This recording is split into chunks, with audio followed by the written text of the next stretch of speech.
Hi అండి అందరికీ. అందరూ ఎలా ఉన్నారు? బాగున్నారా? నేను కూడా చాలా బాగున్నానండి. ఇప్పుడు దసరా హాలిడేస్ వస్తున్నాయి కదా పిల్లలకి. స్నాక్స్‌కి తినడానికి ఏవో ఒకటి ఉండాలి కదా పిల్లలకి. అలా కారం పూస, అలాగే కారం చుట్టలు ఎలా చేసుకోవాలో చూద్దాం.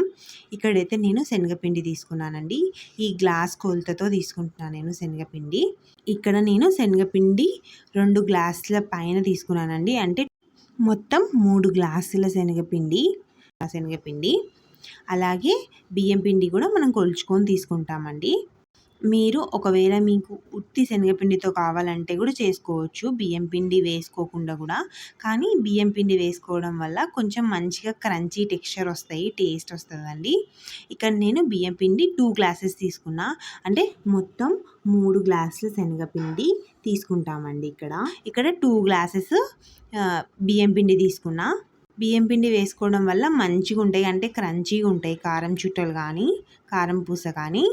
ఇక్కడ నేను ఇది కలుపుకోవడానికి వీలుగా లేదని ఒక పెద్దది తీసుకున్నానండి. పెద్ద గిన్నె తీసుకుంటున్నా. ఇందులోకి ఇందాక మనం తీసుకున్న శనగపిండి ట్రాన్స్ఫర్ చేసేసుకుందాము. 2 కలుపుకుంటూ వేసేసుకుందామండి. పిండి బాగా కలిసిపోతుంది, శనగపిండి బియ్యం పిండి. మీరు ఒకవేళ జల్లించుకోవాలంటే కూడా జల్లించుకోవచ్చండి. జల్లించుకుంటే కూడా బాగా కలిసిపోతుంది. ఏమన్నా చిన్న చిన్నవి నూకలు లాంటివి ఉంటే కూడా బయటకు వచ్చేస్తాయి ఇందులో.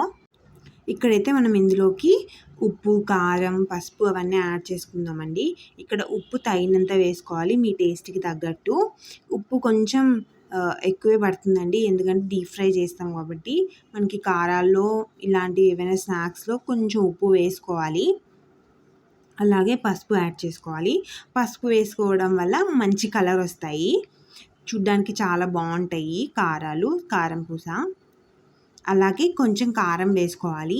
కారం తగినంత వేసుకోవాలండి. మీకు కారం ఎంత కావాలో అంత వేసుకోవచ్చు. నేనైతే పిల్లలకి ఎక్కువ కారం అవుతాయి అని చెప్పి తగినంత కారం వేస్తున్నాను. ఇక్కడ కారం వేసుకొని ఇవంతా బాగా కలుపుకోవాలి. ముందు ఉప్పు, కారం అవన్నీ కలిసిపోయేలాగా పిండిలో.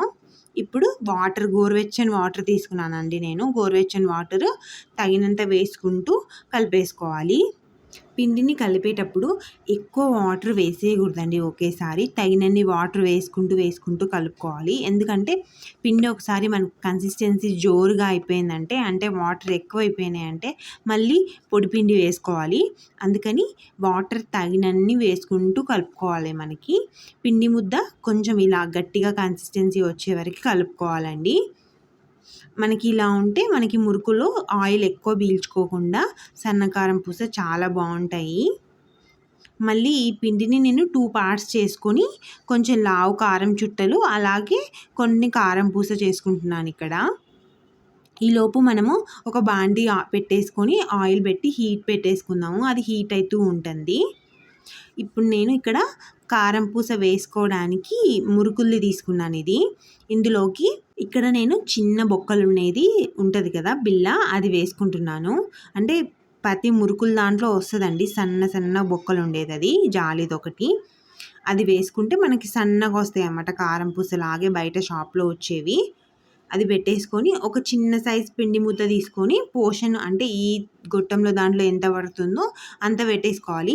మరీ ఎక్సెస్ నింపుకోకూడదు. ఎక్సెస్ నింపుకుంటే కూడా మనకి సైడ్కి అంతా పైకి వచ్చేస్తుంది. ఇలా పెట్టి దాన్ని క్లోజ్ చేసేసుకోవాలి. టైట్గా క్లోజ్ చేసుకొని ఇంకా తిప్పుకోవడమే అండి. మనం పైనుంచి తిప్పితే కింద కారం పూస పడతాయి బాండీలో మనకి.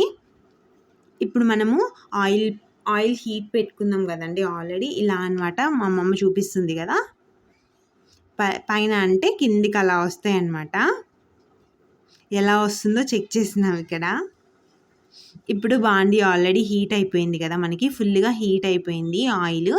ఇక్కడ పైనుంచి చుట్టూ తిప్పుతా వేస్తూ ఉండాలండి. ఒకే చోట వేయకూడదు. ఒకే చోట మందంగా వేసేసామంటే మనకి కాలదు కారం పూస. ఒక చోట మాడిపోతుంది, ఒక చోట కాలదనమాట. అందుకే ఈవెన్గా బాండీ మొత్తం ఈవెన్గా తిప్పేసేయాలి. ఈవెన్గా తిప్పేస్తే మనకి చక్కగా కాలిపోతుంది. ఒకే టైంలో అంతా అయిపోతుంది అనమాట. కారం పూస కాలడానికి ఎక్కువ టైం పట్టదు, ఎందుకంటే త్వరగా సన్నగా ఉంటుంది కదా కారం పూస, తొందరగా అయిపోతుంది అనమాట. వెంటనే తీసేయాలి తొందరగా, ఫాస్ట్గా. బాండి ఆల్రెడీ హీట్ అయిపోయింది కాబట్టి మనకు ఆల్రెడీ ఇంతే అండి, చాలా ఈజీ కారం పూస చేసుకోవడము. ఇలా మనకి ఒకరు పెట్టిస్తూ ఉంటే ఒకరు చేస్తూ ఉంటే చాలా తొందరగా అయిపోతుందండి. పిండి వంటలు ఏవైనా ఇలా కలిసి చేసుకోవడం. ఇలా పిండి వంటలు ఎక్కువగా చేసుకున్నప్పుడు ఎవరిదైనా ఒకరు హెల్ప్ తీసుకొని చేసుకోవడం వల్ల మనకి చాలా త్వరగా అయిపోతాయి. అలాగే కొంచెం ఎక్కువ బర్డెన్ కూడా అనిపియదండి. ఇలా ఫిల్ చేసుకొని 2-3 టైమ్స్ మనం ఎంతైతే పిండి కలుపుకున్నామో ఆ పిండి అయిపోయే వరకు వేసేసుకోవడమే. ఒకవేళ మీకు ఎక్కువ వేడి అనిపిస్తుంటే చేతికి వేడి తగులుతుంటుందండి. ఎందుకంటే బాండీలో ఆయిల్ హీట్‌గా ఉంది కదా! కొంచెం పైకి పెట్టుకొని వేయొచ్చు. కానీ కొద్దిగా అయితే హీట్ అయితే వస్తుందండి. ఇలా బబుల్స్ వచ్చి ఆగిపోతే మనకి అయిపోయినట్లే. ఇలా ఫ్లిప్ చేసుకొని 2 సైడ్స్ కాల్చుకోవడమే అండి. చాలా బాగుంటాయి టేస్ట్. పిల్లలు కూడా చాలా ఇష్టంగా తింటారండి కారం పూస. మనం గమనిస్తే బయట స్వీట్ షాప్‌లో కంటే మనం ఇంట్లో చేసుకుంటే చాలా బాగుంటాయి. అంతే అండి, చాలా సింపుల్ అండ్ ఈజీగా చేసుకోవచ్చు. ఇక్కడైతే నేను మురుకులు చేసింది, కారం చుట్టలు చేసిన షార్ట్ మిస్ అయిందండి. ఇందులోకి మేము నువ్వులు, వాము కలుపుకొని వేసుకున్నాము. ఇంకా సేమ్ అదే అండి ప్రాసెస్. 2 ఈక్వల్ పార్ట్స్ చేసుకుంటాం కదా! హాఫ్ పోర్షన్‌లో నువ్వులు, వాము కలుపుకొని వేసేసుకుంటాము ఒక లావు హోల్స్ ఉన్న దాంతో.